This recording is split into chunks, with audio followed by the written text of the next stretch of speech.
What's good? What's good? What's good?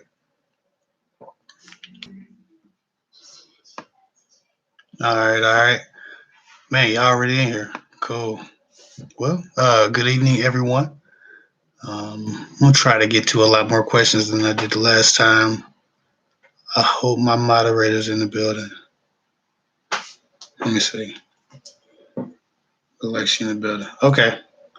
Uh, well, Nene, I added you as a moderator, so you up. But you here? Oh, hold on. I got somebody else on here too. People hit me up. What's up, everybody? I'm about to get started in a minute. I just got to make sure I get these notifications straight.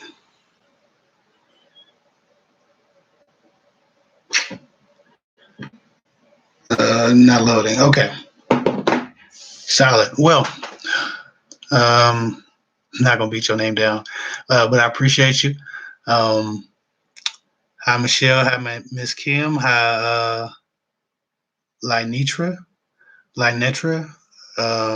Barbara. And everyone else. I can't get to everybody. So anyway, I'm about to start digging into these questions real quick because the other night I didn't get a chance to answer a whole lot of questions, and that bothers me, as you all know. This is my opportunity to give back and allow people to talk to me freely, and that's what I'm trying to do. So I'm gonna dig right into this. All right, moderators in the building. Check. Um,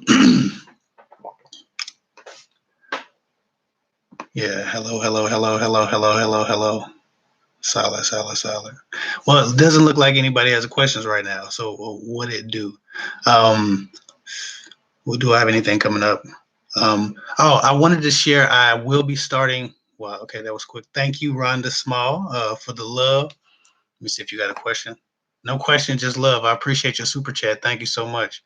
Um, I will be starting a different channel. It will be kind of podcast based. I'll film my podcast monologues, and I'll make that a channel. It'll be called Building Strong Men. It will be dedicated to my sons, and many of the subject matters on that channel will be just about life in general. But these are the conversations that I would like to have with my sons. They're just too young to understand the context of those conversations or the depth of them. And these thoughts still consume me, and so I want to get them out. It'll be therapeutic for me, and also I think it'll be helpful for any single parents around, or any single mothers trying to raise sons. Any men who need guidance, they'll get a lot of it from that channel as well. Also, on the podcast will be that same monologue plus a discussion from someone. So if you're interested in that, if you're interested in seeing men get advice instead of just women getting advice, Building Strong Men will be starting very, very soon. I've already done my first video. And again, it'll just be me filming me, doing my monologue. And then for my podcast will be the monologue plus a 30-minute discussion with the guest speaker. And that's where I'm going with that. So, I will be giving men advice for those who are wondering about it, who always ask. Anyway, I appreciate you, Portia Dookie. Thank you for the $5 super chat. I'll round up, obviously. I appreciate the love. Thank you for getting right on the appreciation. I don't like this new iPhone 10 because it locks it, and I can't figure out how to not lock the phone. I don't like picking my phone up and it being locked. I'm the only one using it. It's weird. Anyway, Amanda Bond says, caught my boyfriend with another woman, but he's still spying on me. What does that mean? It means he doesn't want you doing what he's doing. Unfortunately, if you caught him cheating with another woman and he's acting insecure about your activities, is because he's probably done far more than you know about. And his activities haven't stopped, most likely, or he feels like he's going to eventually get what he deserves, and karma will serve him correctly to allow you to cheat or hurt him or break his heart. And so he's just trying to make sure that he sees it coming, or he doesn't fall victim to what he's done to you. Unfortunately, it doesn't seem like character has been a strong point of his, and if he hadn't made any changes to become a better person, and or get over his insecurities based on his past indiscretions, you're gonna have a very tumultuous relationship ahead of you. I hope that y'all gonna get past this, but it has more to do with him changing than you changing.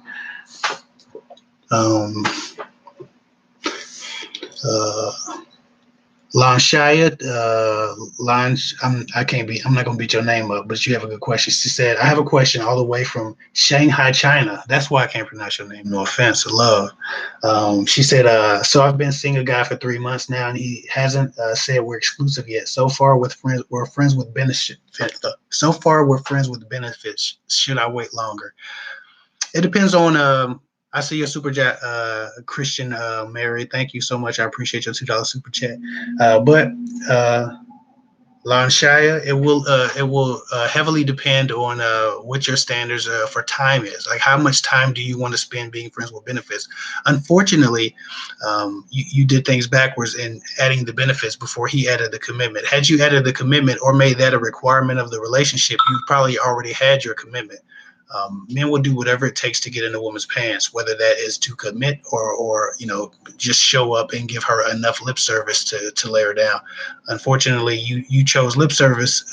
If you could rein in the benefits and start connecting on a deeper level, maybe you could grow to a place. But I think if a man has been having sex with you for 3 months and he's still not sure, it might be many months before he is sure, if he has any intentions on becoming sure. A lot of times guys know exactly what they want you to do in their life, what place they want you in, and they're humoring you and pretending as if you have another you have potential to be more, because they don't want to just tell you, hey, I just want to hit it for a couple of months and then stop.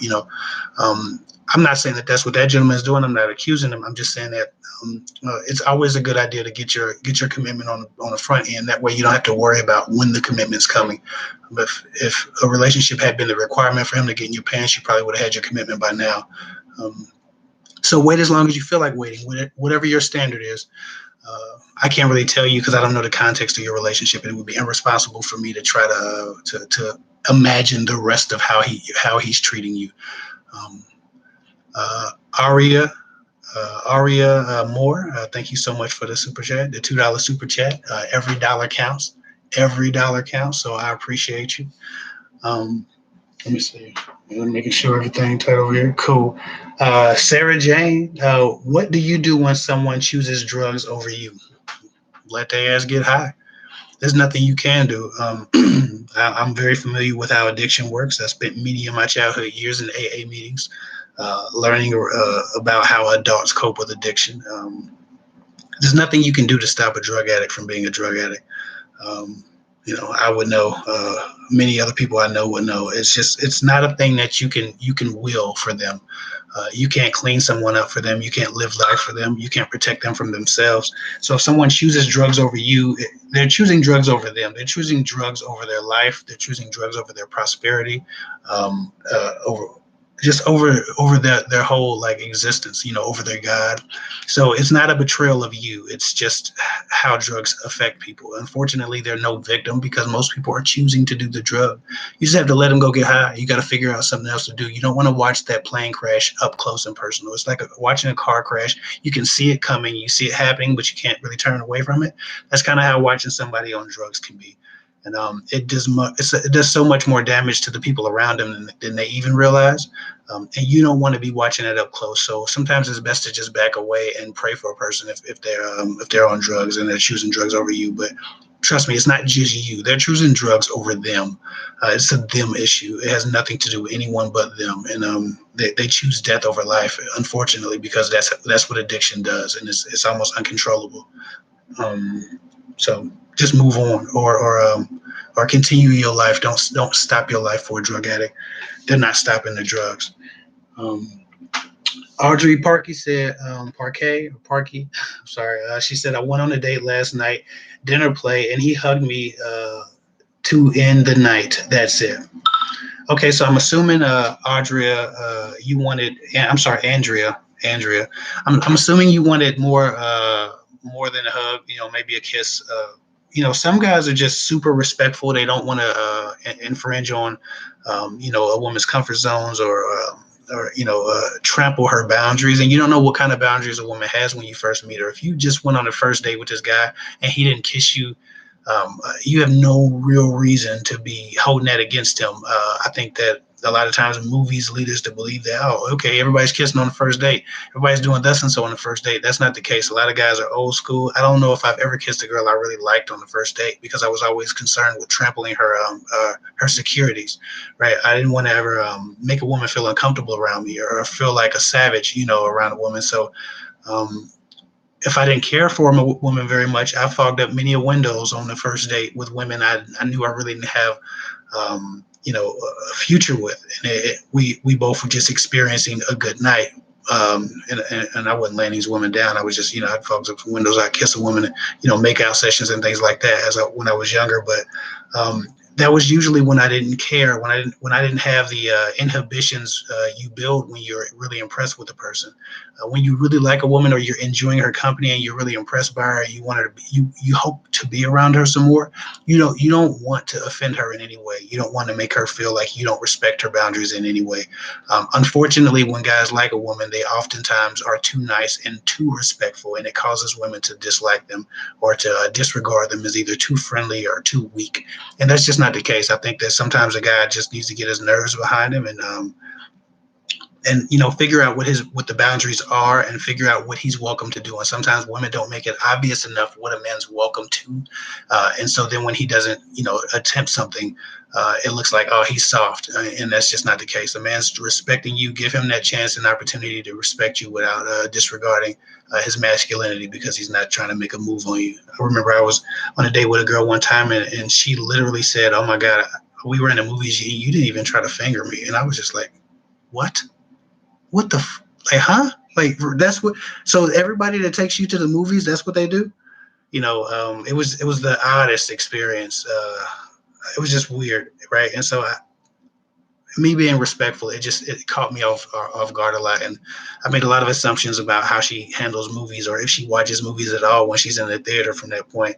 And you just don't want to be that person. So allow a man to respect you, allow a man to figure out your boundaries for himself, and let him grow into something else. Get to know a guy before you expect him to jump all on you or try to make out with you. And I'm not sure if that was your assumption, and I'm not trying to accuse you of that, but that's what I get from that energy.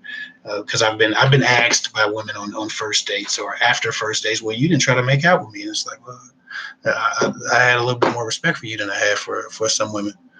Unfortunately, you don't respect everybody the same. That's just how it is. I hope that answers your questions. Bug Nita, man, I like that name. Bug Nita gave me $2. I appreciate you, Bug Nita. So yeah, don't get too hung up on whether or not a guy makes a move on the first date. Guys who usually make moves on the first date, again, they don't value as much as they might lead you to believe just because he's on top of you or kissing you. Somebody says, so what should we do? Wait for him to finish school or date other guys? Okay. I might have missed the first part of your question. Let me see. Somebody said, my husband doesn't open up to me about his feelings, or does he like to talk, or does he like talking about it? Communication is key in any relationship, but I don't know how to get him to open up to me about anything. Hey, yo, M, I appreciate your $2 super chat. Men and women be friends. I'm going to get to that in a minute. There's almost no way to force a man to open up who's determined that for whatever reason you're not a safe source to open up to. Sometimes you can build trust with a man. I think if you're married to him, he should trust you enough already. But there are those who just don't share their feelings with anybody. I know that, for a long span of my life, I didn't really share a lot of my emotions with people. I've grown to be more open about, how I feel about things. But, when I was younger, man, my best friend didn't even know who the hell I had a crush on a lot of times. I just didn't share. I didn't talk about that type of stuff. And, that's something trivial, a crush, right? Imagine if it was something that was more, that made me feel more vulnerable than even that. So yeah, a lot of times men just don't learn to open up when they're younger. It could be their what's been nurtured into them. The debate versus of nature versus nurture is constant, and it's kind of pointless because nature and nurture equally influence a person as they grow. And sometimes what's nurtured in a man is to keep his feelings to himself, and then his nature would ultimately do the same. And so if his nature is naturally to be to himself, and then it's nurtured in him, then you'll have a brick wall for a husband. And sometimes that's just the case. And so I don't know if that's your husband or not, but somehow or another you have to make him feel safe. And I'm not sure if that's your responsibility. He might need to go to some counseling if he can't open up to his own wife. Yo, M, again, I appreciate your $2 super chat. She said, men and women be friends. I'm assuming you mean, can men and women be friends? Absolutely, but the attraction has to be limited. I don't think men and women can be friends if they're really attracted to each other. They can't be clean enough friends, and it can be a solid enough friendship that doesn't revolve around their attraction to each other. If they're overly attracted to each other, if they're not each other's type, then yes, it can happen a little bit safer. Now, two attractive people can be friends and be men and women, but again, beauty is in the eye of the beholder. So if they don't see each other as super attractive, then I guess none of that matters. Even though you can be attracted to somebody intellectually or spiritually or emotionally or energetically, men and women can be friends, but it's very difficult, and it takes for them to basically see each other as non-sexual beings, and that's hard to do. Pagay, I'll probably beat your name up. Pagia Williams or Pagay. I don't even know if that would be a word. I really suck about pronouncing unique names, but I appreciate the people with unique names. Anyway, thank you for the $2 super chat. She said honesty ? I'm assuming you just want my thoughts on honesty. I have a video coming out pretty soon about men who are really honest. I know a lot of women always talk to me about how some guys, he's super honest. Before I answer your question, Love, her name is just Love. She gave me a $1 super chat, and I appreciate you too. I just want to get that out. But yeah, as far as honesty, men are selectively honest a lot of times, and women give these guys who keep it real far too much credit for being honest. If they only knew why guys were being so honest and what the point of their honesty was, they would probably cringe when they were getting these confessions from guys very up early about, if he don't want a girlfriend, if he's just looking for fun, or all of this stuff. Women are so infatuated with the honesty of a man sometimes, and it's really a bad sign half the time. Because selective honesty is one of those things where men do it for a means to a means to an end. If a man wants to be in your drawers, the easiest way is to disappoint you and then linger around while you're disappointed to figure out if you're willing to take the consolation prize of the D. And a lot of times women do. And so, or be the side chick. And a lot of times women do. They stay and they linger and they get emotional, and then they do whatever they were going to do anyway, regardless of the bad news that he just shared about it. Let me see what's going on. So Love gave me a $5 super chat. So that's two, Love. I appreciate you. Let me see. I can read it on here. So a guy that I work with acts like he liked me, persisted in telling me that a guy I work with acts like he likes me, persists or tell me he has a girlfriend but can't stay out of my face. Should I just stop talking to him? Absolutely. This is exactly what I was talking about. So he acts like he likes you, and he's persistent, but he has a girlfriend, but he's still lingering in your face. He wants you to get over the disappointment, catch feelings for him, and then become the other woman knowingly. And that way you can't blame him for anything. And that way you pretty much stay in your place, and you know your place as the other woman. Guys do this all the time. Like I said, women look, well, at least he's keeping it real, and I can move from a place of being in the know, and at least I'm not in the dark. At least I'm not being lied to.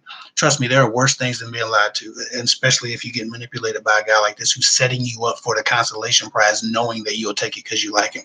Leave that dude the fuck alone. Never talk to him again. That's what I'll tell you. That's my advice to you.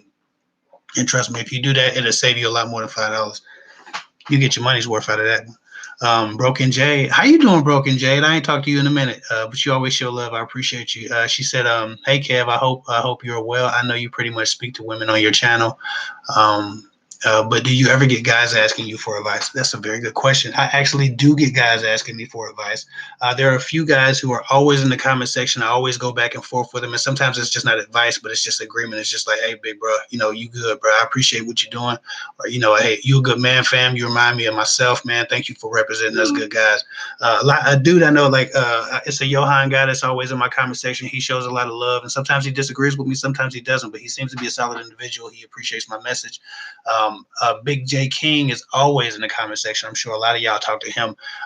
Those are the two guys I remember specifically. But then I've had a few male clients that I've actually talked to on the phone. Again, I do consultations. I talk to people on the phone. I'm digging into life coaching as well. So I talk to a lot of people, and actually, I get love from a lot of guys, decent guys who identify themselves with what I represent. So yes, that's absolutely true. I do get guys, whether or not they're asking for advice is one thing, but sometimes they just come to me in agreement, and other times they come to me for advice. I've even had some gay clients who come to me and they need advice just about life in general. You know what I'm saying? Or dating guys. Because gay guys are still guys. Guys operate a certain way, whether or not they're dealing with other men or women. I don't know nothing about being gay, but I do know that the behavior of a man in like with a person or in love with him is very similar when he's dealing with a guy and when he's dealing with a female. Let me see. Andrea Parquet. I don't know if that's the same $2, but I appreciate it anyway. But Rhoda Small said, Kev, is there any way I can talk to you in private? I have too much to type. Yeah, you can talk to me in private. You have to go to, especially if it's too much to type, you need to go to www.girltalkwithguys.com and click on the services tab. There you can email me long form emails over 150 characters. If your question is less than 150 characters, then you can just go to my Instagram DM and you can DM me. And when I get time, and when I do a couple of hours of free DMs every week. When I get some time, I go through and I look through my DMs and I just holler back at people that talk to me. And that fills up quick because it's free, obviously. But I usually try to get to people. I try to 20 or 30 or 40 at a time when I sit down. So you can talk to me on there if you have a short question. But if you have a long question, it might be worth for you to just purchase my time, because it takes me like 20 minutes to answer the long form questions. I don't skip on people. I really try to answer people's questions in totality. And so that's how you do it. www.girltalkwithguys.com. And then hit the services tab and talk with Kev Hick or email advice are the two options. And talk with Kev Hick is talking to me on the phone. Email advice is paying for your email. As far as I know, I'm the cheapest on the market. Somebody said, Gabby Angel Love said, me and Jesse asked what to do if a guy moved away for school. What to do if a guy moved away for school, goes for months, then comes back. This guy calls his mom as if he's saying our mom. Okay, hint much. Okay, I'm assuming he's calling your mom as if he's saying our mom, because he's insinuating that you're closer than you are, even though he ghosted for months. Guys like this don't know what they want. I think that a lot of these relationships are convenience based. A lot of these guys base their relationships on convenience. So whatever female is in his face at the time will be the woman that's getting his attention. And if a girl's in his face because he's seeing her every day at school, then yeah, of course he's gonna ghost her for months as soon as school's out, and then he's gonna come back to school like, yo, what's going on? We're so close. Where's mom at? Let me come over for dinner. All of that is really bullshit. If a person's not making an effort to be in your life when they don't have to be, or when they're not obligated to see you, whether or not it's a schedule-based thing or a job-based thing, if somebody's not trying to see you outside of the structure of their initial encounter, then most likely they're giving you crap when they express how close they feel to you. The people I'm close with hear from me. The people I'm not close with don't hear from me. I might see you in the grocery store, and I'm not going to say, hey, let's call each other, let's exchange numbers. I say, I see you on Facebook, because that's really the only time I see a lot of people. I'm not about to pretend to give a damn about talking to you on the phone if I only see you to like your status on Facebook every 3 or 4 months. So anyway, guys do that with women, and I think that you need to really consider the source and consider the behavioral patterns when you're thinking about how a guy feels about you. Don't take a guy who ghosts you and then pretend that you're close with him just because he wants to pretend when he comes back. Hold him to a standard. Let him know, hey, you neglected me. I need better, or kiss my ass. Olivia Smith, I appreciate your $5 super chat. Thank you for the love. Thank you for loving me back with your actions and appreciate me with your actions. She said, can you turn a situationship into a relationship? You absolutely can, but Certain situationships require a lot more work and a lot more training. If you're dealing with a rehabilitated player, then a situationship with him, becoming a relationship is a lot more hard and difficult to attain than if you're dealing with a guy who generally doesn't have his pick of women and it has a very normal relationship with love and a healthy relationship with love, just open to a relationship. Guys who are open to relationships have situationships all the time, and it turns into something more, and they just go with the flow because they value that woman at that point. They're taking things slow enough, and they're not distracted by all the ass in the world. Situationships with these reformed players or women trying to reform players or have situationships, which is a situationship is basically when you get banged on a regular basis by some guy that's not your man and you hope that it becomes more. If you're friends with benefits or have a situationship with a guy who's a player or, who's told you he's not interested in the relationship, you need to believe him and stop laying down with him and go lay down with somebody who at least wants to give you a little bit more emotionally. Let me see. I'm getting blowed up over here. Hold on. What about an ex who is getting a divorce? Should you give him another chance? If your ex has learned from whatever caused your breakup in to begin with, then yes. Absolutely give him another chance if you have seen a change in his person. People do change. Their nature doesn't change, but their habits change. And sometimes if a person has a decent enough nature and their habits are what broke you up, then yeah, you can absolutely take him back if he's learned from his mistakes and you've grown as a person as well. But if neither one of you have grown, you're just hoping it turns out better than it did last time, don't do it because you're just wasting your time. You have to have a paradigm shift. Your paradigm means your reality, right? Your outlook on life, like your complete reality. And if you have not had a paradigm shift, and your paradigm is based on your it's a culmination of your life, your beliefs, your experiences, everything that makes you who you are and believe what you believe, right? From the spiritual depths of you to the very trivial things, like the whole of you. If you have a paradigm shift and your reality changes, something shakes you to your core and you become a better person or he becomes a better person, then absolutely. But if no one's learned anything, why would you take an ex back to get shit on twice? Or shit on them again? Because sometimes it's the woman getting tired of a man, finding them boring, needing change, and then leaving them. And then, it's the same thing over and over again. That's why I never take a woman back twice. You get one, that's it. Rich Mix. Thank you for the $9 super chat. I got the tongue twisters. Rich Mix. Last night he messaged me that he wanted me in every aspect. I really like him, but responded, I'm into it because I didn't realize what he was saying. Today he messaged me less. What's the damage? I'm not sure. I would probably need more context. I'm into it was a pretty decent response. I think he tried to fluff you into some emotional exchange or goad you into revealing your feelings or your vulnerabilities, and you just said I'm into it. That was very casual. That was cool. You said, okay, we'll go where you take this. So that was actually the perfect response. I wouldn't assume that was a bad response unless for some reason or another you've been closer to that guy than you allude to in this message.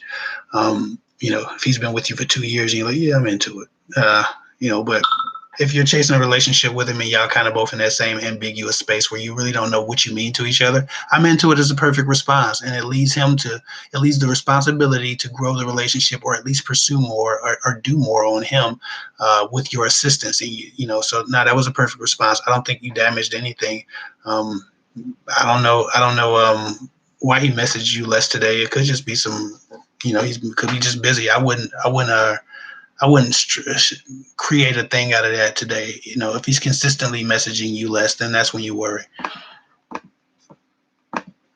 Let me get back to these missed questions.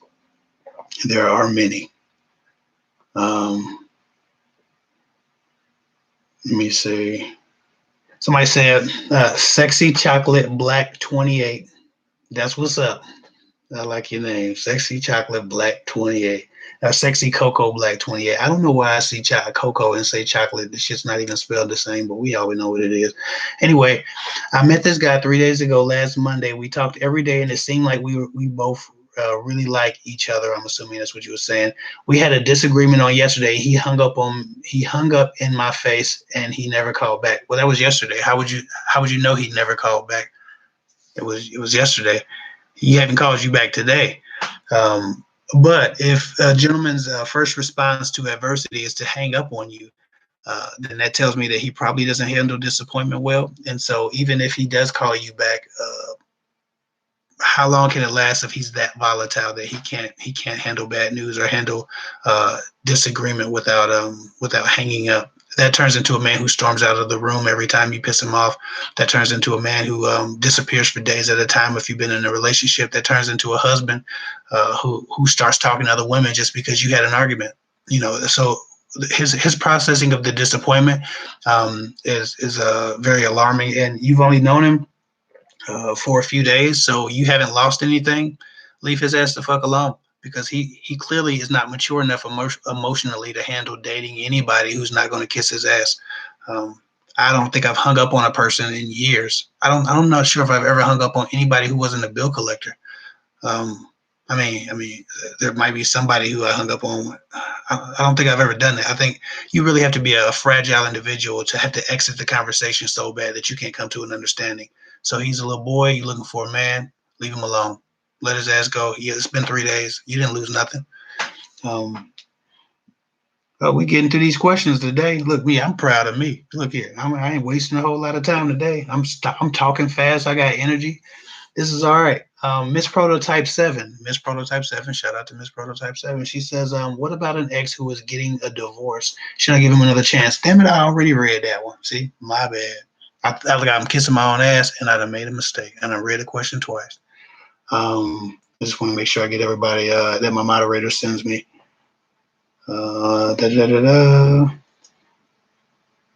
Okay, Holly D. Shout out to Holly D. Thank you for your $2 super chat. I know it was a minute ago, but I still appreciate it, and I'm always going to try to get back to people. She said, reasons you should stay with the man that has abused you. There are no reasons that you should stay with a man that has abused you. I'm not sure if you're talking about emotional abuse, verbal abuse, physical abuse, sexual abuse. But if a man's abused you, you have to have like a standard. There has to be a minimum standard met at all times. And if what he's done to you can qualify for abuse, I'm not sure that there's a good reason to take him back. Now, some women have a very loose definition of abuse, just like that right now this culture has a very loose definition of I'm not even going there. But if he's abused you in a way that's that you are sure of, and I'm not talking about, obviously physically you should be sure of physical, you should be sure of sexual. But if you didn't like something he said, sometimes people are like, oh, you're abusive because they don't like what you say. And that's not the thing. But whatever he's done to you, if he's really been abusive and it's an official method of abuse, then no, why would you give him another chance so he could do it again? I don't believe that people change so much so that they're incapable of doing the thing that they were doing very freely before they got their hands slapped. So no, Holly D, if a man's abused you, man, let his ass go and probably get a restraining order, because if he's physically abusive, he's coming for your ass when you leave him, unfortunately. I hope that answers your question. Now, I'm not trying to be an asshole. I'm just saying, frankly, if a guy's abused you, you really need to consider a restraining order. Let me see. I don't think I got that one. Somebody said, "Oh my God, what's up, Miss Charles? Miss Charles, I don't see the name, but I know the face. I'm about to. I'll talk to you in a minute, Miss Charles. Thank you for your $20 super chat. Yep, that's Miss Charles. How you doing, friend? Look, she didn't even have a question. She's just showing love. I appreciate you. I really do. Queen July says, man, you asked us a minute ago at 11:36. You asked us a long time ago, 12 minutes ago, but I'm showing love. Like I said, I have a crush. Queen July says, I have a crush on a guy for 2 years that works at a store I frequent. I caught him checking me out a couple times, and he smiles big at me. Is he approachable? Yeah, he's approachable, but he's also at work. And so he probably won't approach you because he doesn't want to be fired. A lot of times while there's no written policy that you can't, come on to customers, it's frowned upon in a lot of jobs. And a lot of managers will tell you, listen, don't be in here trying to talk to the girls. I don't need you running off customers. I remember when I worked at Kroger's, I was a savage. You couldn't come into Kroger's if I was in Kroger's, especially on a Sunday, like with the sundresses and stuff. Like you couldn't come into Kroger's and I wouldn't go. So I wouldn't go. I'm going to talk to everybody that came into Kroger. Every woman that came into Kroger's that was looking good, I was talking to her because I didn't value my job at Kroger's. When I was a young man. But a lot of these guys, they really take their job seriously. They're not going to approach a woman even if they know they got the green light. They just don't want to be seen, coming up to women like that. And you never know if you're misreading a woman being nice versus flirting. And so if he's checking you out and you fine, and if you're attractive or not, if you can be his type, what your market value is. If it's believable that he's really attracted to you, and I hate to say it like that, but that's just the bottom line. If it's believable that he's attracted to you, and you don't mind the idea of rejection more than you mind the idea of regret, right? Looking back and realizing you did so much things, you didn't do so many things out of fear. If rejection bothers you more than regret, then I suppose don't say anything to him. But for me, regret is my biggest fear. I don't give a damn about rejection. There's people who don't like me right now. It's people waiting to hit the dislike button. It's people who wish they could hit the dislike button 4 or 5 more times than they've hit it already. I don't give a damn about rejection or somebody caring or liking me. And I think that, people say YOLO, YOLO, YOLO, and then they go do something stupid like do drugs. No, YOLO, YOLO, go chase your dreams. YOLO, go talk to that boy you like. YOLO, do the thing that you've been afraid of doing, but you've always wanted to do. That's what YOLO should stand for, not YOLO, let's get wild, let's turn up, let's have a bunch of unprotected sex, all this dumbass shit. So I'm ranting now, I'm off topic. The point is, if you found him checking you out, you want to make sure that you don't not say anything out of fear. Don't let fear make your decisions. If you want to talk to him and he seems nice, understand that he's at work. He might not be able to approach you and keep his job. So it's a good opportunity for you to approach him and say, hey, I think you're handsome. What's going on? If that's how you do things, if you're bold. I don't even think you have to do that because I've done videos on approaching guys. There are women who've approached me like that and it turned out well for them. If I was already checking them out, I needed them to be direct, but if for whatever reason you're not like a bold individual, which it doesn't seem like you are, just smile at him, walk up to him, say hi, how you doing, pretend like you're shopping for something that he can show you, and hopefully he takes the opportunity from that point. But again, I say you need to make the first move because he's at work and he might be trying to protect his job. So if you really want it, you might want to say something to him. And I know it's a million people women despise the idea of ever saying anything to a guy, but man, you got one life to live at the end of the day. So, there are a lot of rules that people create out of fear of rejection, and then they try to put them rules off on other people. I just don't believe in it. I don't believe in making any decision out of fear, good or bad, right? So that's how I feel about that. But I feel like he's not going to approach you or go too far unless you really get in his face and show him that he's welcome. Other than that, you're going to have to make the move because he's at work. Let me see. Somebody said, Bugnita, shout out to Bugnita again. She said, I've been talking to a man for 2 months now. We met virtually. He's been out on an assignment with his job for a month. How would you suggest I approach dating him when he returns? I'd just send him a nice message and say, I'm assuming his assignment. If he's is he in a military? Like I would have to know what kind of assignment he's on. If he's a military guy, you can just say, hey, I'm glad you made it back to the States safely, or I'm glad you made it back home safely. Military guys like that. Give them that military honor, and then flirt your way into him feeling more comfortable to maybe make a move on you. But in this case, the guy's not going to be at work when you come on to him, so I'm not going to tell you to tell him, hey, you're handsome, or see what's going on, because he's not at work. So you don't want to make the move for a guy who can make the move. I only said that because the last young lady was in a situation where the guy really can't make a move if he cares about his job.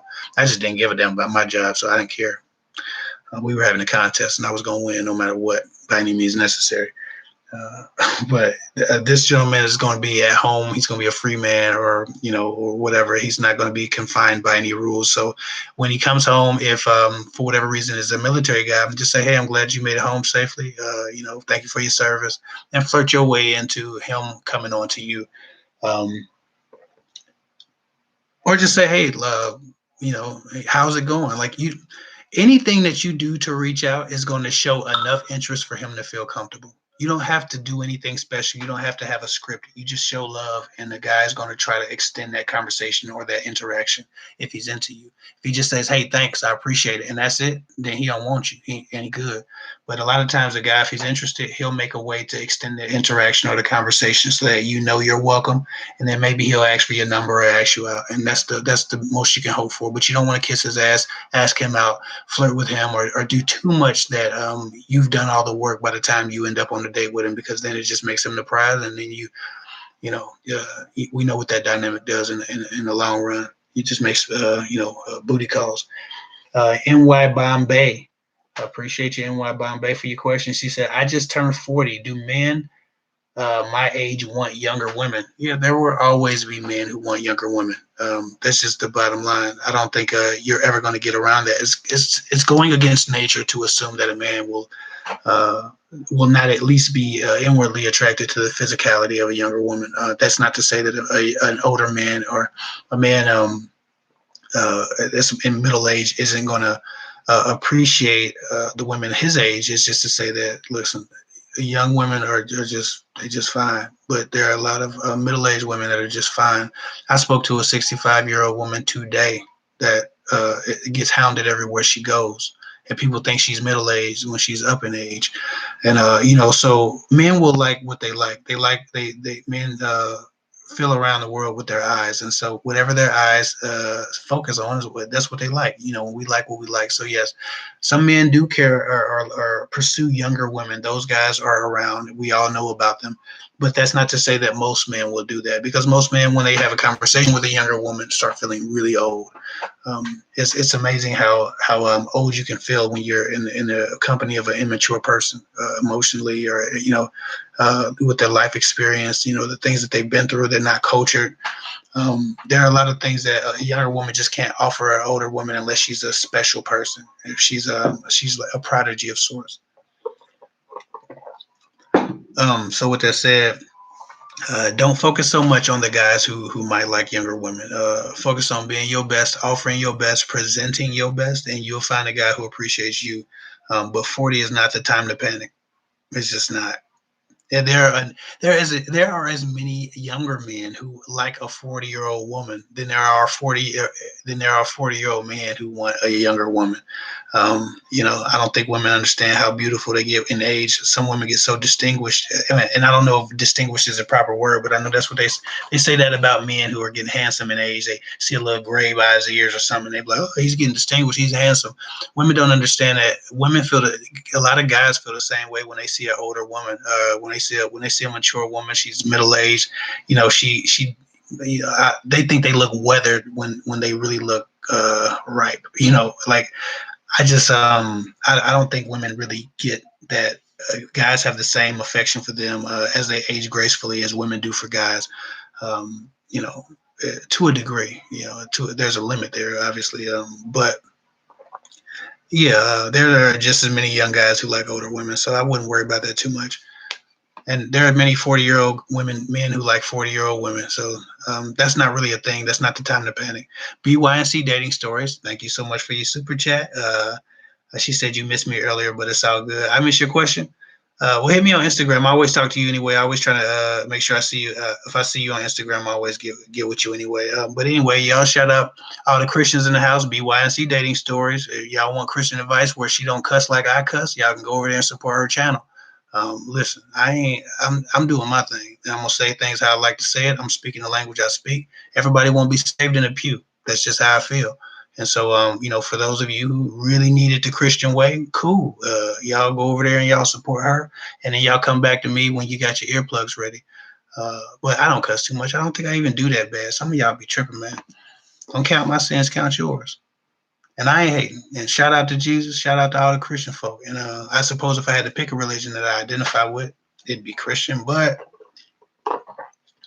I'm just no holy roly. Let me say, I'm talking fast today. I'm talking like I got caffeine in my system. I don't. I just say chicken and rice for dinner. Let me see. Somebody said off topic. Somebody said off topic. Isn't it flirting when a married woman and a single man constantly sending each other red heart emojis? Ooh, that's a good one. So Evelyn Carrillo said, "Isn't it flirting with a married woman and a single man constantly sending each other red heart emojis on IG? They compliment each other relentlessly. Isn't that emotional cheating?"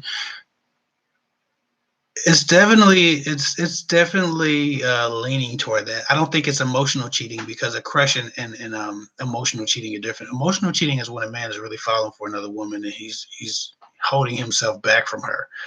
And while two people flirting are clearly holding themselves back, emotional cheating, like a woman means something to a man, and that's just not supposed to happen. No woman is supposed to mean as much to me as my wife means, right? So that's emotional cheating. That's how I see that. But it's definitely inappropriate. And it's energetically cheating at the very least. I believe in energy, and you can't be passing that affectionate, sexual energy back and forth with a person that's not your husband. So yeah, that married woman is tripping. And yeah, Evelyn, you are absolutely right. Or Evelyn, you are absolutely right. I dated an Evelyn once, so I always pronounce that Evelyn, even though most people do Evelyn. Anyway, you are absolutely right. It's wrong.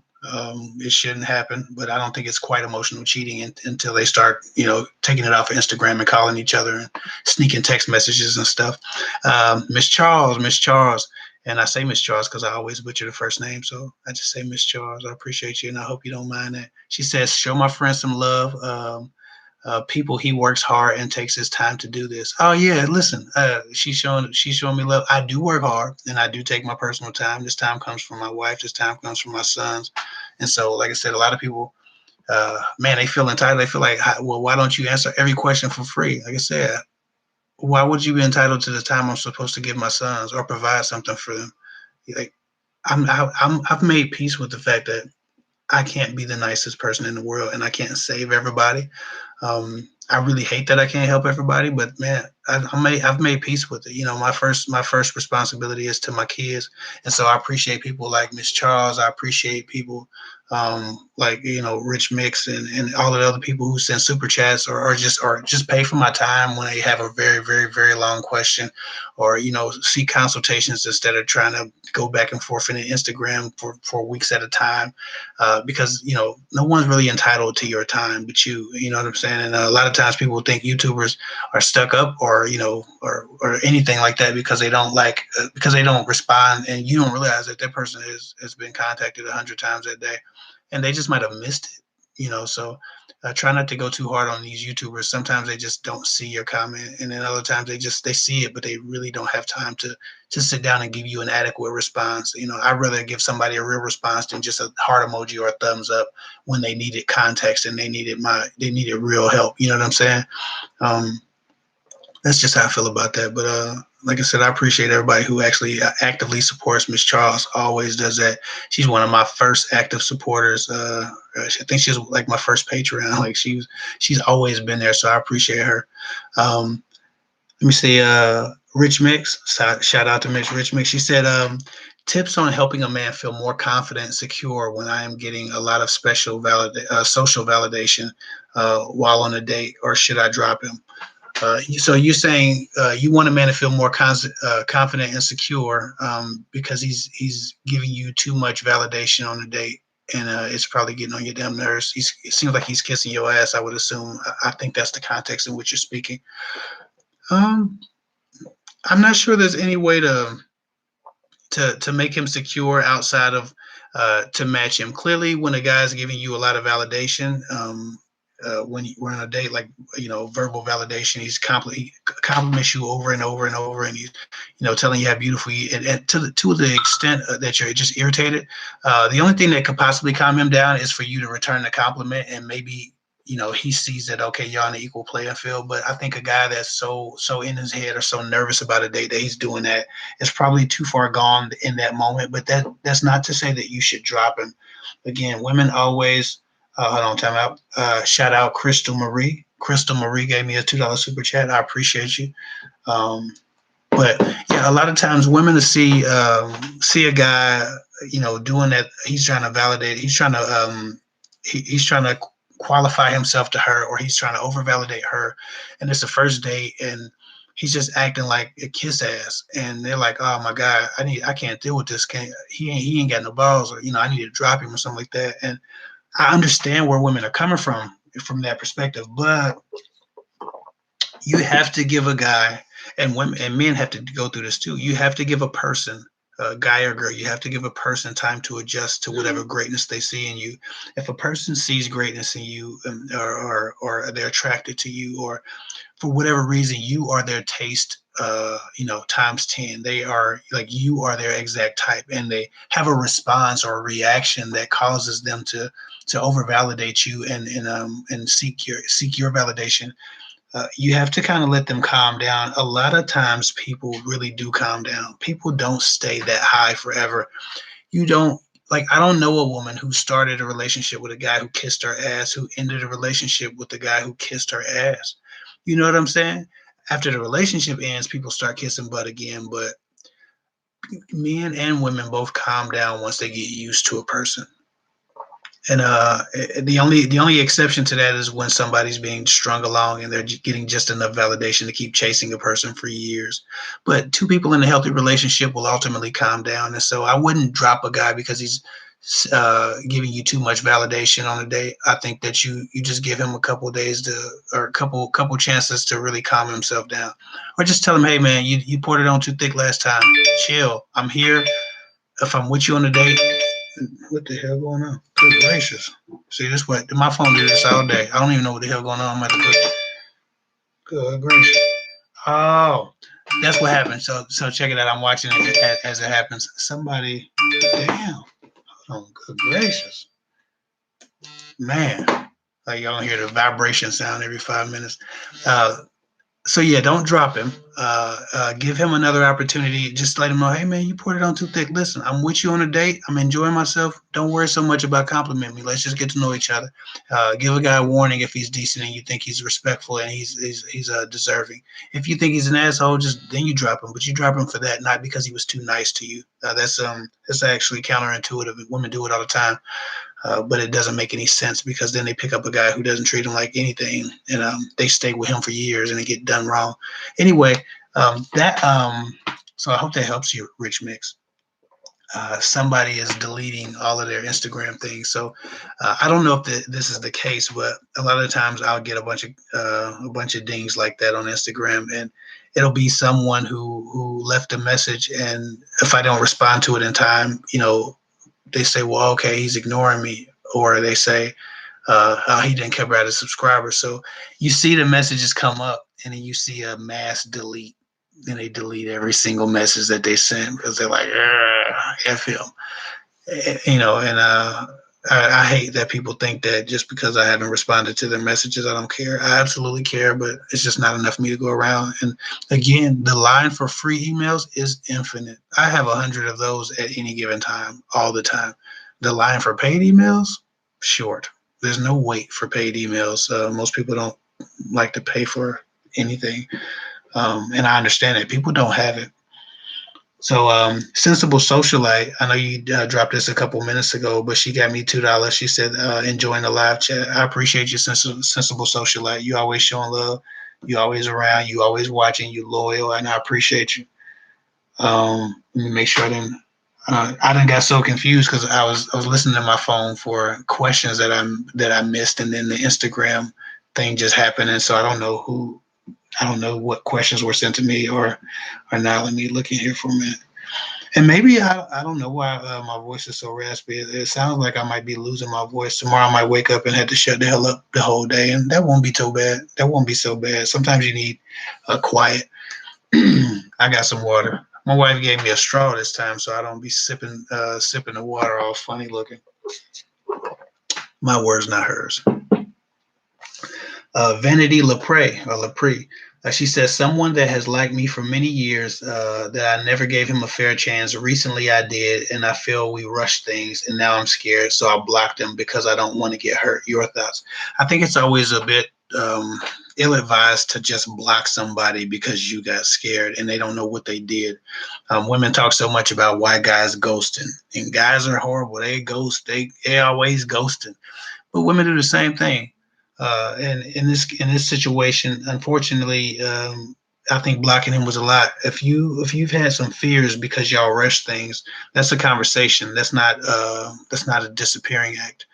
And so, not trying to chastise you, but I understand. I just need you to understand that because you don't want to get hurt, doesn't give you the right to hurt. And if he likes you for many years, that he's already probably emotionally invested, unless he just wanted to hit it for many years. You didn't make that clear, but it looks like if a guy's pursued you for many years and you feel like you rush things, it's because you rush things emotionally and it scared you.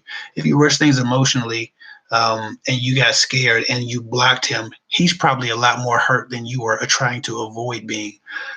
So I think that you need to double back, unblock him, and write him a message detailing what caused you to separate yourself, because I'm not sure it's fair to hurt him just because you don't want to be hurt. If in fact he was pursuing you emotionally and not just physically, if he was just pursuing some ass, who cares about your disappearing act? I don't care about you. If you go and ghost anybody, ghost somebody who's just after some ass. Don't ghost a good dude, because he's gonna take that energy to the next woman he ends up encountering, and sometimes that causes men to hurt women because they've been hurt and they don't know if the next hurt is around the corner. Every time they get excited about a woman, they start feeling like, man, she might hurt me like the other woman. They start feeling vulnerable and then they draw back. And then women say, oh my God, why do guys do this? But it's because the last chick that could have been his, or could have shown him a different way, chose to do him wrong, or do the wrong thing by their relationship. And unfortunately, it reverberates like a wave. Like if you throw a rock in the water, and the wave travels along the surface of the water until your eyes don't see it anymore. That's the same thing that happens when you hurt somebody, whether you hurt a woman or you hurt a man. It reverberates throughout their relationships, throughout their life. They still deal with those things. We often call it baggage, but baggage sometimes is an understatement, because we assume that baggage is just, one or two big items that can be hashed out. But a wave reverberates in ways that are intangible. You can't stop a wave. You can't hold your hand out and stop it, because it extends itself to the whole surface of the water. That's kind of how these micro traumas happen when people are dating each other. You don't know what you're dealing with the next time around, so you just never really get comfortable, and it can cause a man to never open up. I don't want to miss your question, Mandy Norton. I appreciate your super chat. Thank you for the love. Seriously, she said, I appreciate your content. Thank you for doing what you do. You know what? I appreciate you. I appreciate your love. I appreciate you, loving me back with your actions, and appreciate me with your actions. Michelle, how you doing, Michelle? Thank you for your $10 super chat. She said, if a man has all the qualities of a good man, but there's no sexual attraction, will it work in time?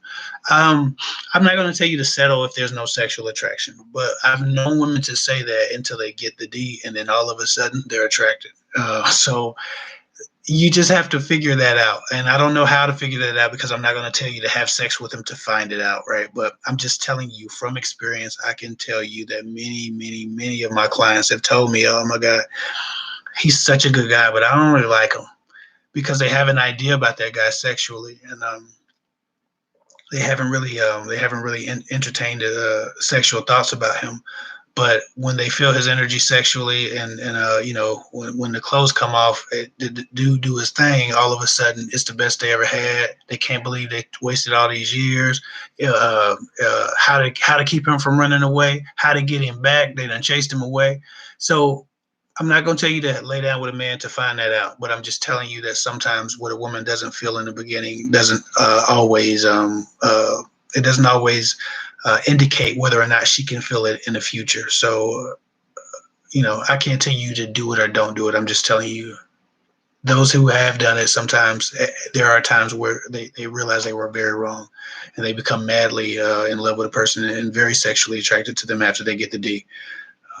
Or after they just give them a chance to develop, give the relationship a chance to flourish.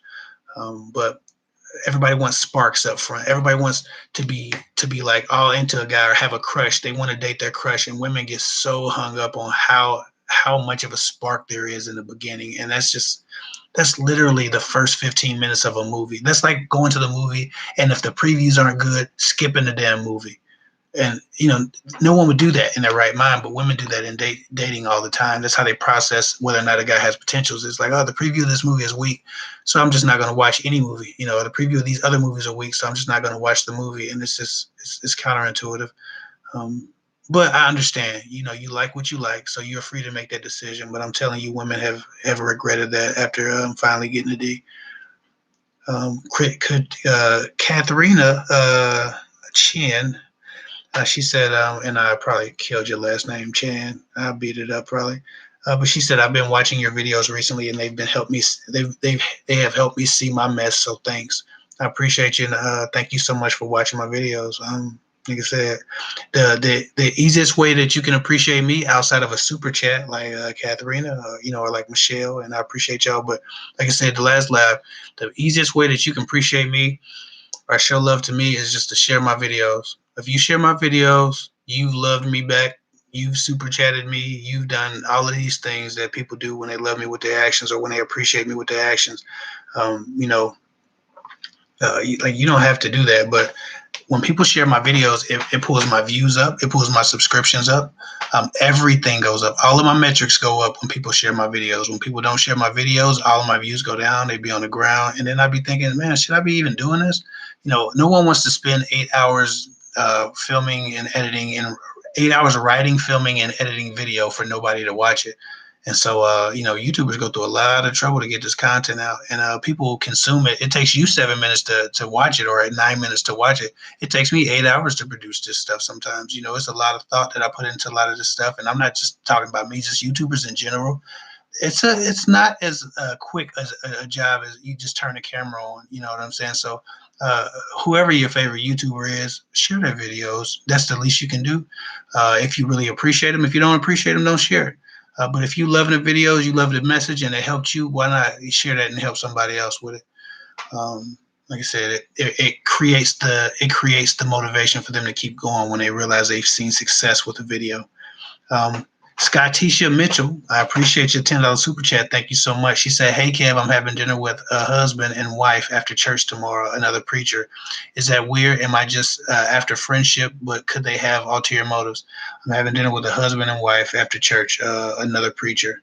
And another preacher. Is that weird? Well, if you're saying you're having dinner with a husband and wife and another preacher, they're probably trying to set you up. Maybe they think that y'all spirits are kindred or would be kindred spirits, or maybe they think that y'all have something in common. I don't think it's weird. People try to set people up all the time, especially church folk, because they see good people experiencing bad people, and they want to set up people that they believe are equally yoked and are spiritually on the same plane. And so the intention is good. Ulterior, when you think about ulterior motives, it ultimately has a very negative context.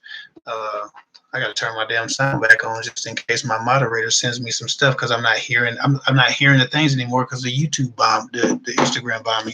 Anyway, I'm sorry, but people think about. I'm gonna get with you, Nene. I got your messages. I just didn't hear them because I had to turn my sound off for temporarily.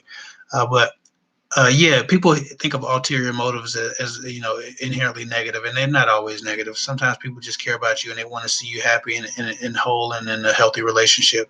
So yeah, you're having a dinner with a preacher and his wife and another preacher. They're probably trying to set you up with the other preacher because they maybe think that you have something to offer. Maybe they think you're spiritually gifted, you're anointed. Maybe they think that y'all spirits together can build for the kingdom of God. I don't know, but I wouldn't be offended by it. Am I just after friendship, or I'm just after friendship, but they could have ulterior motives. They could absolutely have them. And so you go into that knowing that they could have ulterior motives, but I'm not sure if it's worth skipping the dinner. I hope that helps. Shout out Nikki B for giving me $2 on the super chat. Thank you for all you do. I appreciate you, Nikki B. Shout out Gabby Angel Love for giving me a $2 super chat. She said, I told him I wanted to marry him. That might be a bit much, but for your for the dynamic you've built, maybe it's in context, maybe it's okay, maybe it was the right decision. I'm not sure. You didn't give me a whole lot of information, but I just, if you want to marry him, it's probably because he treats you well. So I don't see how that's very bad. If he's already treating you well, he's not going to get the big head and start treating you like crap because you told him you wanted to marry him. That seems like a good guy, unless you just, you're not judging him on his character, but you're judging him on what you want from him or what potential you see. I don't know enough though, so I'm so sorry. I can't really judge that. Cool Blue, really cool name, cool way to spell it. Thank you for the $20 super chat. That's big love right there. You got the orange sticker. She said, um, I just wanted to say that after you responded to an email in which I asked for advice, I stopped supporting you as much. However, you were right. Oh, this is interesting. I'm going to reread this.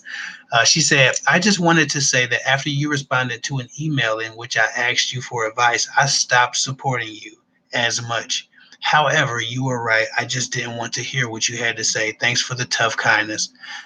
You're welcome, Cool Blue. You are absolutely welcome.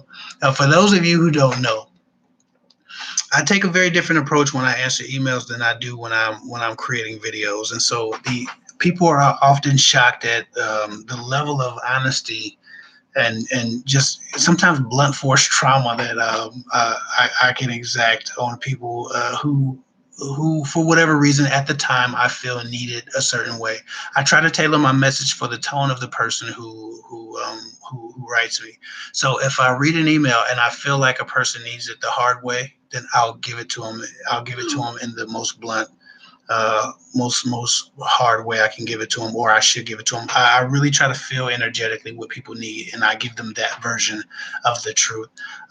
It's always the same truth, but the delivery for some people is different than the delivery for other people. And I always just try to make sure that spiritually I feel that. That's why I said it takes me a while to respond to emails. I don't just read some crap and give these arbitrary, weird ass plain responses and collect $15. Like, this is not how I approach email.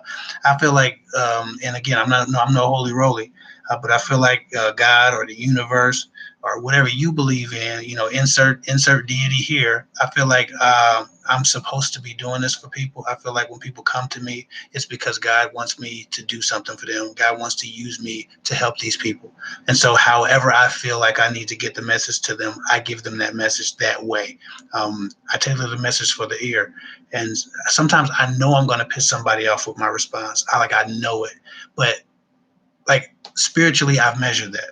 I'm just not reading and then responding to somebody's message outside of spirit. Like, I always involve my spirit. Like, at the depths of my core, I absolutely care about the words that come out of my mouth and the impact that my words have. And so I don't ever want people to think that, I'm just here collecting, $15 an email because y'all emailing me. I'm not emailing y'all. I have a good job. It's going to take a fair amount of growth for me to get out of my job. Even though I would prefer to do this for a living, but like I said, I'm making a point to say that sometimes I do offend people, and I apologize if I offended you. But clearly, it helped you in the long run.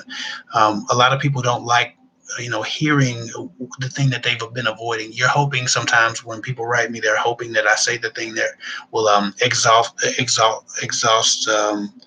not exalt them, but absolve them of the responsibility that they have to make improvements. And sometimes they don't get that from me. They get the harsher truth. And, it's never malicious with me. I say everything in love, but I will say what needs to be said by any means necessary.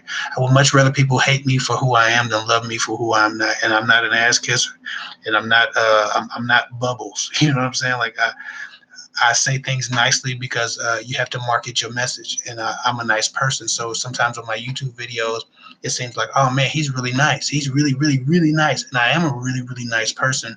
But niceness has many different faces, and so you don't know what you're gonna get from me or how you're gonna get it, but you're gonna get the truth. And I'm appreciative that Cool Blue had understood my intention, and she ultimately was helped by my message. But yeah, my mama gave me tough love, and so that's not a foreign language to me. It's my preferred language. So thanks for the support, Cool Blue. Thank you for coming back around. I think my moderator sent me some comments. By moderator, I mean my cousin. Let me see. She says, Hey Kev, I'm 20 and I've never met a boyfriend. I've never had a boyfriend. Latifa John says, "Hey Kev, I'm 20 and I've never had a boyfriend, and I really want one, but I still struggle to talk to guys and keep the conversation going. How do you know if I'm ready for a relationship? How do you know if I am ready for a relationship?" Well, I think if you never had a boyfriend, um, you will feel unprepared no matter what. Um, no one who's done a thing the first time felt like they were prepared for it ultimately.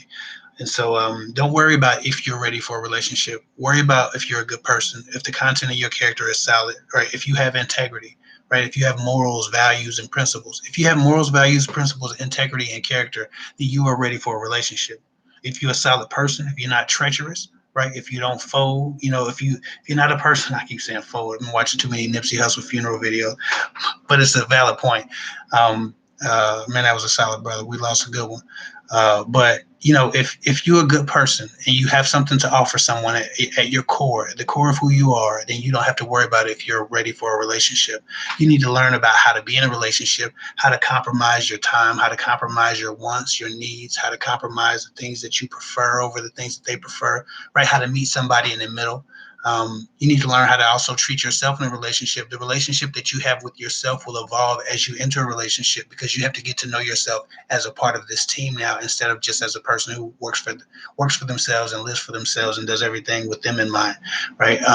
You have to be considerate, right? So if you're a considerate person, or you can learn to be considerate, you can adjust your approach to life to be very considerate of the person that you're in a relationship with. You're ready. If you're incapable of compromise, if you're incapable of consideration, then you're not ready for a relationship. But there are those who are 60 or 70 years old and have never picked those skills up and still are in relationships, loveless mostly, but it happens. But I wouldn't worry about being ready for a relationship. Just be a good person, and you ultimately always have a healthy relationship, as long as you require people to be good to you back. Um, my God, that was a lot of words. Um, okay, solid. I think somebody just booked a consultation. Trinity of the Matrix. That's a dope name. Shout out to you for being creative. That's a fierce one. She says, my ex wants it to work, loves me. I made him move 5 years ago. Divorced. He says come over. I say come home for good. He says stop making him make choices and feel guilty. Happens every month after no contact. So it sounds like you have a on again, off again relationship with your ex, and you made him move out 5 years ago, and you divorced him, and now y'all can't agree on whether or not you guys are going to move forward. Um, I think that you guys just have to eventually start trying to figure out how to get on the same page, instead of uh, worrying about what differences you have. If for whatever reason your ex is good enough to take back, and you are a good enough ex for him to take back, and those are big ifs, because there takes growth on both sides for two people to try again and for it to work, or you to get a different result than you had the first time. But with that said, in the event that both of you have made the changes necessary, and I'm not sure you have, if you're still bickering over the choice of whether or not he's going to move back in or not, and then you're no contacting, you're still no contacting after 5 years, it might be a bit too tumultuous now. I think you need to settle yourselves if you still are not getting along to the point to where you're still going no contact after 5 years away from each other. But hypothetically speaking, if you both grown, then you need to focus more on the things that brought you together, fixing the issues as a team, instead of trying to say, let's fix it this way. No, let's fix it this way. You need to make compromises on how to get around whatever issues caused you to break up. But it looks like you're on your side and he's on his side, and no one wants to meet in the middle. So that's going to be problematic. And if you're still going no contact, it might be a good sign that you're not ready to move back in. No matter how bad you want that security, you might want to date again as a couple who never met each other, and figure out if you can develop into people who handle adversity in a healthy way. Because right now it doesn't look like that's what you're doing. No contact every other month is a very bad sign for anybody trying to get back together. Thank you for your super chat. FA, shout out to FA. Appreciate your super chat. They said, hi, Kev. Some dark women like me feel some black men devalue us.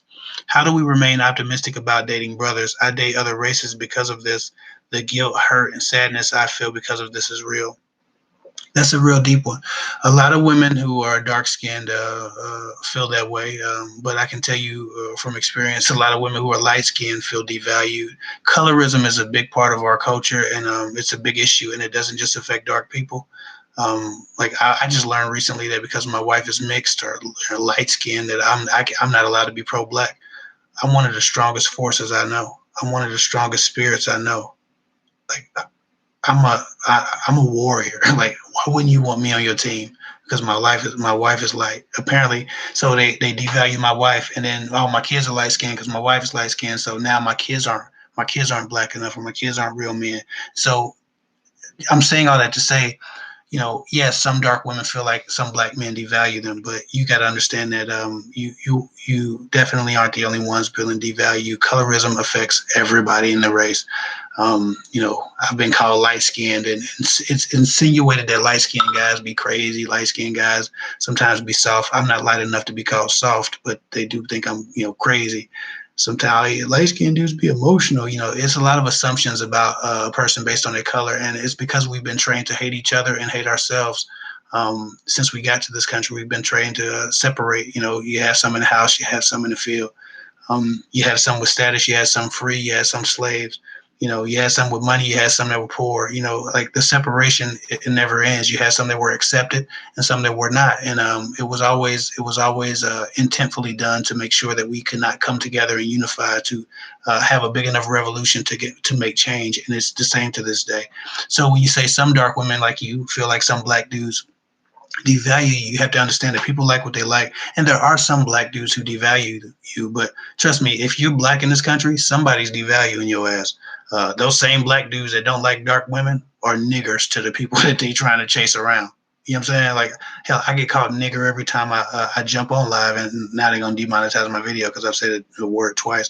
But I don't really care. I just we're all being devalued in this country if you're speaking from an American perspective, and not to diminish again your pain, but man, I wish that some black women would realize that we are all we got. And yes, there are men who don't like black women, but there are black women who don't like black men, right? And that's never addressed. It's always like, oh, the men don't like black women. I can tell you guys a story time. I used to work at a restaurant, in the more affluent part of town, and in that part of town, there are a lot of racists, right? It's a lot of red hats coming in and out of that restaurant. A lot of people who are overtly racist. I realized very quickly that after a couple of months, a racist white woman will speak to me before a lot of black women will. It will acknowledge me before a black woman will. And so when I hear, some dark women say that they feel devalued, I wonder how much of most of our devaluing is a result of just a circle of the same behavior. And I worked at that place for months, and I could tell you maybe 1 out of every 10 black women came in and smiled back at me and acknowledged me. They didn't want to see me any more than the racists wanted to see me, but at least the racists would give me the white people smile. But sometimes you don't get that much from a black woman, and so it's not about black men not valuing black women. It's about us ultimately not valuing each other. Be the change you wish to see in the world. When you see a black man, you shouldn't have to be attracted to him to smile at him. When a man sees a black woman, he shouldn't have to be attracted to her to smile at her. And that's what I just try to do. I just try to be the change I wish to see in the world. Whether or not I'm attracted to a woman, when I see her, I acknowledge her. Whether or not I'm cool with a brother, when I see him at a gas station, I acknowledge him. I show him love. What's up, brother? I don't I don't separate the people I'm cool with or the people I'm impressed by. I'm not a respecter of persons. And I think that if we could all get to a point to where when we see one of our own, we just show love, you have a lot less of this. But you're absolutely right. Some men do devalue you as black women, but you can't, and I'm going long on this because it's important, but you can't give anybody the opportunity or the right to invalidate you. So no one can devalue you if you don't believe it. Like if you give them that much validation and give them that much certification that they have the right to devalue you, then you've done too much. You don't have enough self-value, no, enough self-worth. I can tell you, I don't care how many thousands of people hate me. No one has the power to devalue me. And if somebody don't mess with me, they just don't mess with me. Some people don't like hats. They say your gold chain's just hanging. Like, they call me all kind of N words because I got a gold chain on. I don't feel devalued. I don't feel any less valuable because somebody don't appreciate how I'm coming. And sometimes black women and black men, they just have to make peace with that. It's a big problem. Colorism is a big problem, but I can tell you from experience, it happens to light-skinned people. It happens to dark-skinned people. I'm in the weeds. I could do a whole live on colorism, and I still piss people off. But I got to get back to these questions because I got 10 minutes to go. Very good question. Very good comment.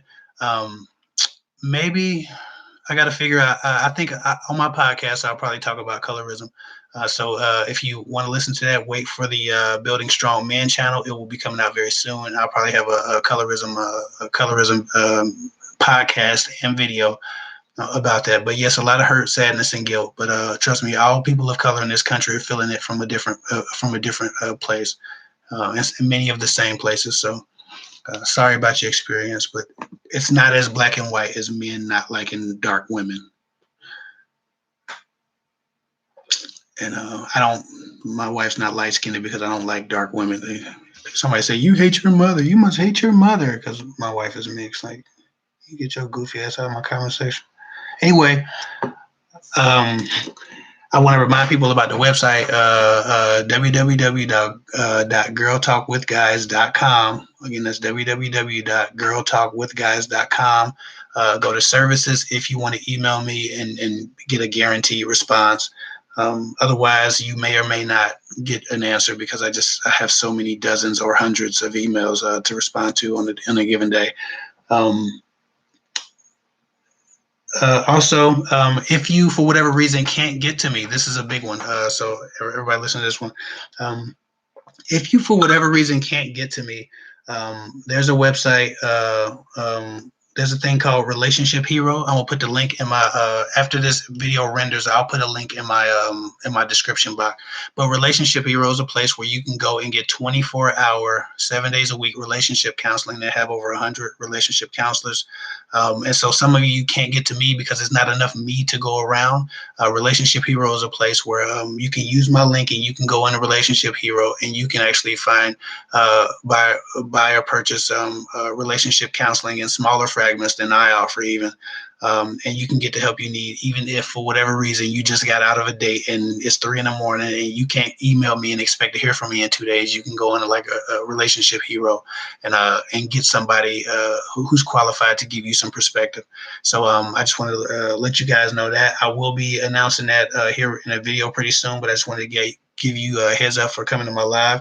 I will put the link in the description for my affiliate link to Relationship Hero, and that will help the channel too. So if you want to support, but you don't want to do a super chat, use my links. And Relationship Hero is a link. It's my affiliate link, and I'd be grateful if you used it. Another super chat. Thank you so much. Somebody said, Kiosha Lundy said, how do you get a guy that you've been dealing with to help with a bill? Without coming off needy, gold digger, etc. They say they've been used before I work. Well, I think that the only thing that you can do without coming off needy is to find a way to casually mention the bill and hope that they find it in their hearts to volunteer. If you ask for help, there's no way to not come off needy. There's no way to do that, like in a way that doesn't say, I need this money, or I want you to help me. But if you're speaking casually with the person, or you're just talking about life and things that have you stressed out or whatever, I wouldn't bring it up as I'm stressed out, I got this bill, because that sounds like you're asking.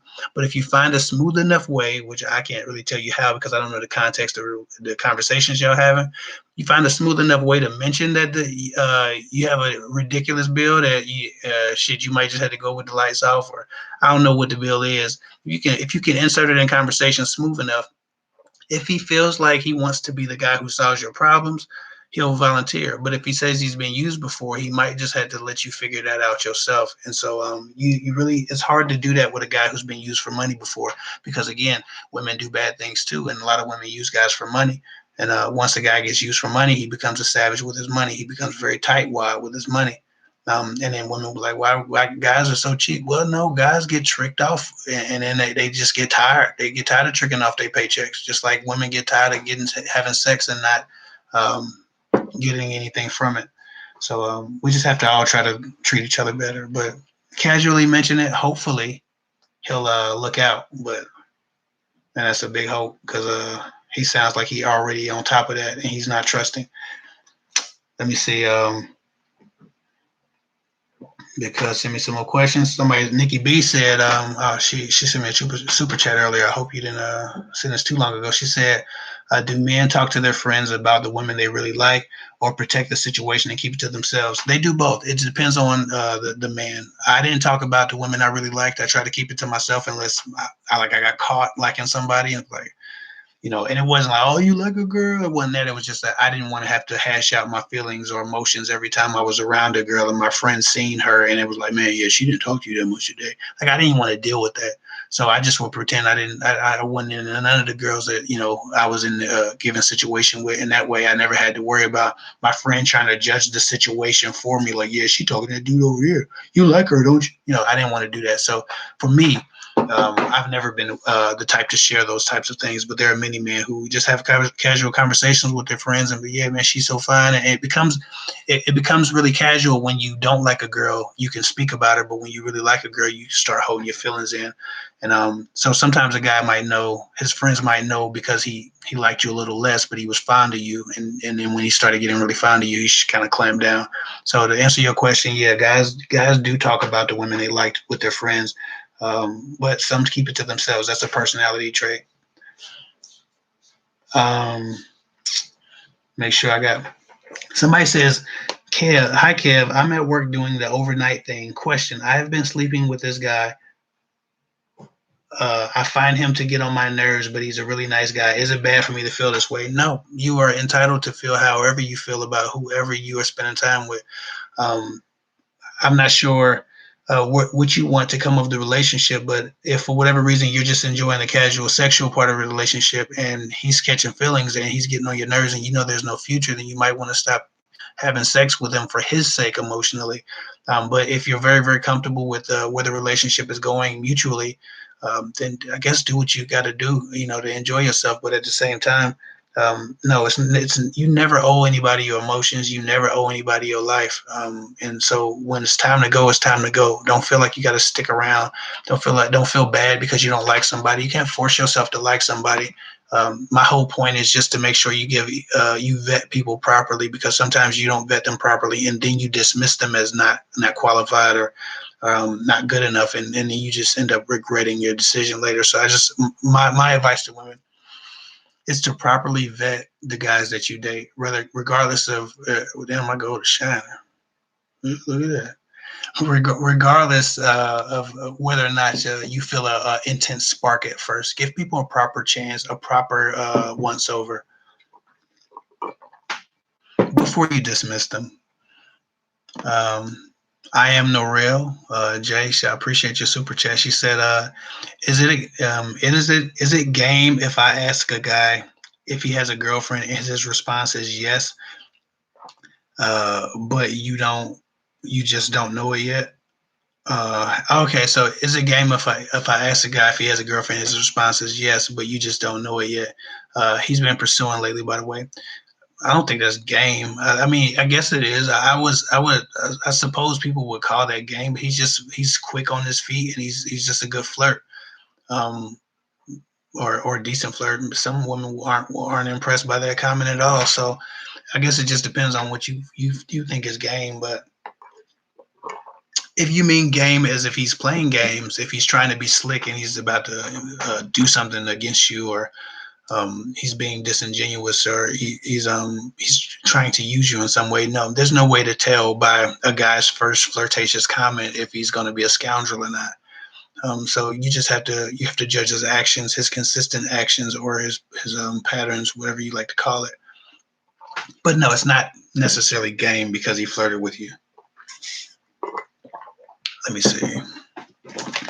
Got a couple minutes left. Just a couple minutes. Then I gotta get off of here. Somebody said, I already answered that. Look at God.